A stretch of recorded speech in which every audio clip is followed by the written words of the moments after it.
तो अस्सलाम वालेकुम friends, welcome back to my mini vlogs. I am Shahzeb Jabbar. तो हम शुरू करते हैं आज की मिनी व्लॉग बगैर वक्त ज़ाया किए। खैर निकलते हैं अपने यूनिवर्सिटी के सफ़र पर। थोड़ी से शशके डालने के बाद आपका भाई टोयोटा करोला को इस तरह से कट मारता है जैसे मेरे नीचे फॉर्च्यूनर हो। खैर ये तो था फ़न। हम यूनिवर्सिटी पहुंच गए। यूनिवर्सिटी का व्यू करने के बाद आज का हमारा मेन टॉपिक है जूनियर्स के साथ वॉलीबॉल का मैच। पहला लेक्चर अटेंड करना था, इसलिए हमने फ़ोटो स्टेट से कुछ नोट्स प्रिंट करवाए। और मेन हॉल में इतना सुनसान था, इतनी शांति थी कि कुछ समझ नहीं आ रहा था। वॉलीबॉल ग्राउंड की तरफ गए तो वहाँ जाके पता चला जूनियर्स का पहले ही मैच हो रहा है। आपस में ही उन्होंने टीम डिवाइड की हुई थी। तो क्योंकि मैं सीआर था तो मैंने जाके जूनियर्स को ऑफ़र करवाई कि हमारे साथ मैच लगाया जाए। खैर वो एग्री हो गए, पर उन्होंने कहा कि हमें कुछ वक्त चाहिए। सोचा इतनी देर आप लोगों को यूनिवर्सिटी का व्यू करवाया जाए। ये वो नाला है जिसके अंदर पिछले 50 साल से यूनिवर्सिटी का पानी बह रहा है और बहे जा रहा है। इसके अंदर अक्सर हमारी वॉलीबॉल्स भी बह जाती हैं। खैर आपका भाई चलते चलते पहुंचा उन पॉइंट्स की तरफ जो कि 1947 में महाजरीन को इंडिया से पाकिस्तान में लेकर आए थे, क्योंकि इनकी कंडीशन इसी तरह की थी। और इसके अलावा जो 4 पॉइंट्स पिछली साइड पर खड़े हैं वो रेंट के लिए अवेलेबल हैं। तो अगर किसी को भी पॉइंट रेंट पर चाहिए हो तो वो हमारे से रब्ता कर सकता है।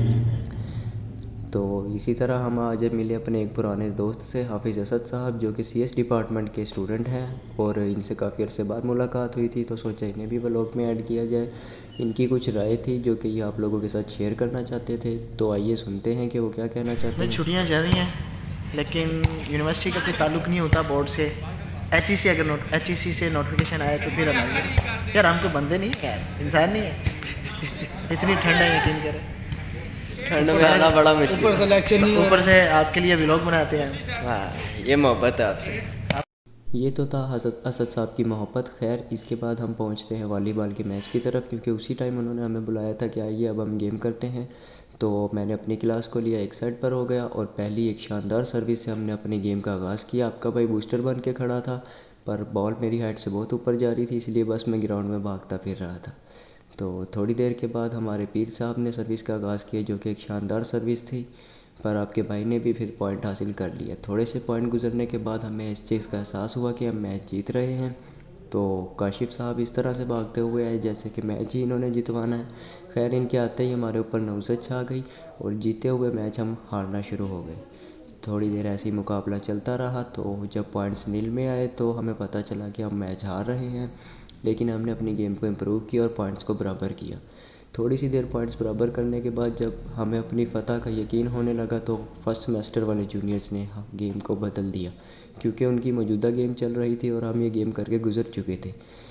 खैर हमने भी सर्विसेज का आगाज़ किया और अपनी गेम को बेहतर बनाने की कोशिश की। पीछे खड़ी हमारी जीआर हमें पंप कर रही थी, इसलिए हमने भी सोचा कि चलो अब तो गेम जीतनी ही जीतनी है। थोड़ी देर की लगातार मेहनत के बाद हमने एक सेट जीत लिया।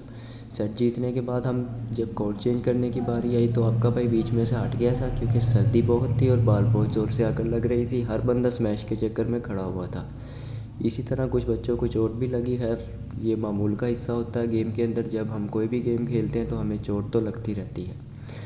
थोड़ी देर बाद हमें पता चला कि फ़ुटबॉल ग्राउंड के जो बीच में दरख्त लगा हुआ है उसके ऊपर फ़ुटबॉल जाकर फंस चुकी है, क्योंकि ये ग्राउंड के अंदर लगा हुआ था दरख्त, तो इस वजह से अक्सर बॉल इसमें फंस जाती है। इसी तरह हम पहुँचे फिर अपने आखिरी मराहिल की तरफ लेक्चर्स वगैरह से, और गेम से फ्री होने के बाद सोचा एक आखिरी वीडियो बनाई जाए। तो अलविदा किया सबको और हम अपने सफ़र पर रवाना हो गए। तो मिलते हैं अगली वीडियो में। आज का व्लॉग यहीं तक था।